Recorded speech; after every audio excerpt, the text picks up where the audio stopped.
예, 우병우 전 청와대 민정수석의 구속영장은 기각이 됐고요. 박영수 특검의 수사기간 연장 문제가 남아 있습니다. 이 문제를 둘러싸고 여야 정치권 반응이 엇갈리고 있습니다. 자유한국당은 법원의 결정을 존중한다고 밝혔지만 더불어민주당을 비롯한 야당은 국민 법 감정에 어긋난다며 우 전 수석이 반드시 처벌받아야 한다고 주장했습니다.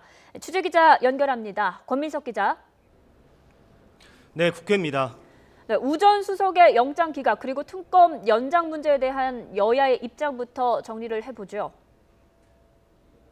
네, 자유한국당은 우병우 전 수석의 영장 기각과 관련해 법원 판단을 존중한다고 밝혔으며 특검 연장에는 명시적으로 반대하고 있습니다. 정우택 원내대표는 이번 특검이 야당에 의해 만들어지고 철저히 대선 일정에 맞춰 설계된 정치 특검이라는 의혹을 지울 수 없다면서 황대행이 야당의 무리한 정치적 요구에 흔들리지 말고 오로지 법과 원칙에 따라서 단호히 결정을 내려야 한다고 밝혔습니다. 바른정당은 우 전 수석의 구속영장 기각이 면죄부를 부여한 것은 아닌 만큼 특검이 끝까지 수사해야 한다고 설명했습니다. 동시에 자유한국당이 특검 연장을 반대하는 것은 국민 뜻을 거스르는 파렴치한 행동이라고 직격탄을 날렸습니다. 정병국 원내대표는 황대행이 국민의 혼란과 정치적 소모를 막기 위해 조속히 특검 연장에 관한 입장을 밝혀야 한다고 압박했습니다.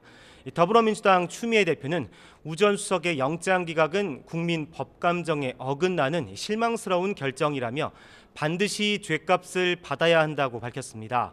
아울러 황대행이 특검 연장을 승인하지 않으면 여야가 합의하고 대통령이 승인한 특검법상 연장 권한을 황대행이 막아버리는 반민족 행위라고 비판했습니다.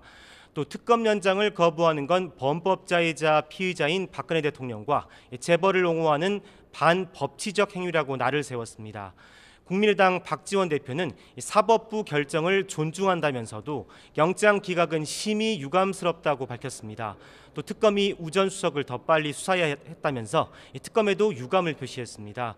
박 대표는 이어 지금은 대통령 유고인 국가 비상 상황이나 다름없다며 정세균 국회의장이 야4당의 요구에 따라 특검법 연장안을 직권상정해 통과시켜야 한다고 촉구했습니다. 네, 여야 대선 주자들의 움직임, 오늘 어떤 일정을 갖고 있습니까? 네, 더불어민주당 문재인 전 대표는 지지그룹인 더불어 국방안보 포럼 행사에 참석했습니다. 예비역 장성을 비롯해 국방안보 분야 전문가들로 구성됐는데 문 전 대표는 여기서 무능하고 무책임한 가짜 안보 세력을 심판하고 준비된 진짜 안보 세력으로의 정권 교체를 강조했습니다. 안희정 충남지사는 관훈클럽 토론회에 참석해 정치와 경제, 안보 등 국정 전반에 관한 집권 구상을 밝힙니다. 또 한국장애인단체장 간담회에 참석해 장애인에 대한 국가 지원 방안도 제시할 계획입니다.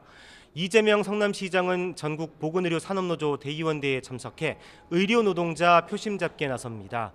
여기서 공공의료 강화 방안과 노동자 권익 보호를 강조해 노동 친화적 후보임을 강조할 예정입니다. 국민의당 안철수 전 대표는 여성 일자리 창출 모범 현장으로 꼽히는 경기 시화공단의 업체를 찾아 일자리 행보를 이어갑니다.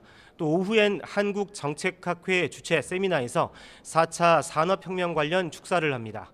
바른정당 유승민 의원은 오늘 대전시 유성구의 원자력 연구원을 방문해 국내 원전 현황을 점검할 계획입니다.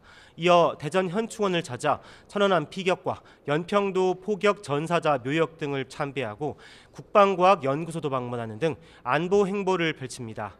남경필 경기지사는 서울 대방동 공군회관에서 에세이집 출판 기념회를 열어 정치적 지향점과 집권 구상을 밝힐 계획입니다.